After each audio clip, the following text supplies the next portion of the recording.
Hey there, and welcome to Corrupt Caseways gameplay for the channel.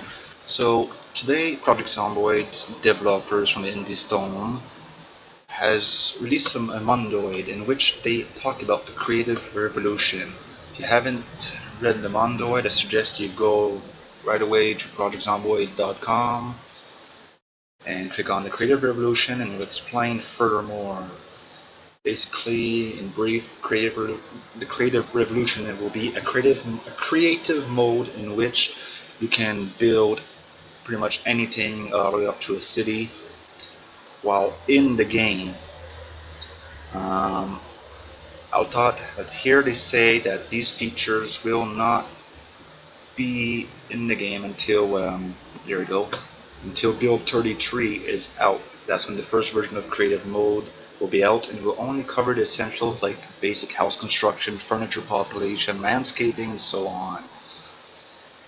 So until then, if you're like me and you're like, shit, I want to try this shit now, man. I want to make my base now. I want to make my fortress, make my city now. I can't wait. Shit, when's build 33 coming out? Well, build 33 is not coming out ASAP, and probably not in the next few weeks and or few months. Hence we are in build 32.16, which is the official released build right now, official stable release build, and on IW Bums we're only at build 32.17. It's for sure it's going to take a while. So for those of you who wish to construct, just like build stuff, without having to go into the tile set tools and all that, well, I here have an alternate solution for you. It's pretty simple. We've got 2 mods to download. Real easy. First mod you want to download is Cheat Menu version 1.A from Ethan WDP on the Indie forum. It's got a pretty good. It's got some pretty good features in it, like God mode, creative mode. God mode where you're invincible, delete mode where you can delete any object your mouse is over with X, creative mode where you can build. Your build menu is always available, all things cost nothing to build and can be built instantly. We also have infinite ammo, max skill menu, infinite stats, ghost mode, heal, refill ammunition, all sorts of other cool features like making fire brushes, time warping forward. You can time warp all the way up to years forward. Infinite weapon durability, instantly repair weapons, medium insta kill, zombie brush, which is probably seen on my 4 Twiggies. That zombie attack that happened there was from me clicking zombie brush, wondering what the heck it was. Well, that's what it is. It just puts a shitload of zombies instantly there, and they are very insane. So, as I said, get Cheat Menu version 1.8, extract it to your local mod folder, which you go on your computer, Maze Acer, go into your users, click on your name, so Maze Martin, your username, and then go to Zomboid down here. Click there. You're going to want to open your mods, then place it here. As you can see, I have them installed already. Very simple. You're going to be doing the same thing for the following mod that you're going to need, which is extended building options. This you're going to want to need it. Why? Because you get a shitload of good shit with it. What can you build? There you go. This mod includes walls, floors, containers, tables, chairs, beds, light posts, a variety of decorative elements. You got underneath here in the spoiler block down here, it's written everything that you can do. Got a pretty big freaking list. Get to the Indie, get extended building options and cheat menu. They're both in Project Zomboid modding thread under mods. Extended building options is from Cyrus Anna. So once you've installed that into your game and enabled it in game, you're going to want to go into Sandbox Mode and create a new world. You can I'd suggest take carpenter, and don't forget to set the zombies to none.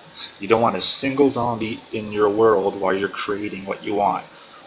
Why is that? Because it's a pain in the ass, for one, to have to get rid of them while you're trying to make your best base, because basically you're going to build your base, your fortress, your city, whatever, first, and then you're going to quit the game, go to your save file. Let's say you built your base on, I hope I'm not losing you guys here, you built your base on the sandbox mode without zombies, and your character is obviously going to be maxed out in carpentry after all the cheats from the cheat mode. So you're going to want a new world in which to test your base out, or to just play with your base with a new character starting over, but your base will be in that world. How to do this? You're going to need to come and get some files in here. Which ones? How do you know which ones is your base? Because when you open one, well, obviously it looks like this Chinese coding. So what you're going to want to do is open your web browser and go to Project Zomboidz map, crash override map from BlinCoder. All the links are going to be in the description. You're gonna, don't forget to click to open the map coordinates here, because that's what you're gonna want. Well, my base is in ModLoader, so it's in Valley Station. I mean, over here. So what I want, if I want to transfer my base, so in my game here, this section where my mouse is, I built a base with log walls and all that. I want to transfer that to my sandbox, a new sandbox game or a new survival games. So I come here, I say I just want to take this house, okay? Chords on the left, the chords on it's here on the left. Don't look at cell and the REL there. It has, you don't need that. You only need this right here. The corner of this house, I already took the chords in advance. So I took 1408, 521. 1408 is going to look like, where are you, boy? 1408, 521 is this right here. Right where, exactly where I'm pointing. Look at the left at the chords, and it's here. It says 14080 times 5211.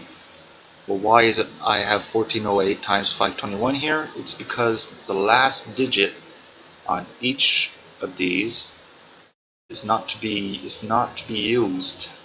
It's not used in here. As you can see, you got 4 digits times 3 digits on the Project Zomboid crash override. You've got 5 times 4 digits.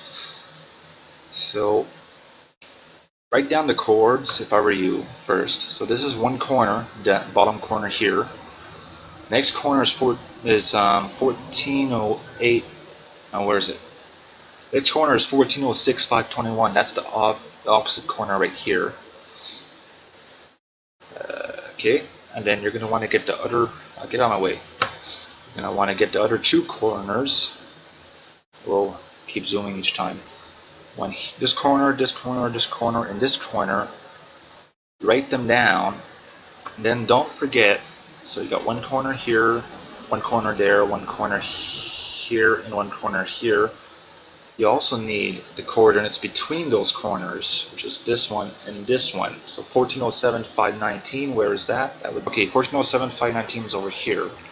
In the middle between this corner and this corner, it's right here. And the other one is here. So now that you've got the coordinates written down, you're going to want to do this, by the way. Written down like this, on whatever you want, or on a piece of paper. Don't need your crash override anymore. Go into, open a new window. I'm just going to repeat the step where it is. You go into your computer, users, your username, Zomboid. You go under Sandbox, and you click on the save file that's there. And now you're going to want to look for the coordinates. How you're going to do this is rather simple.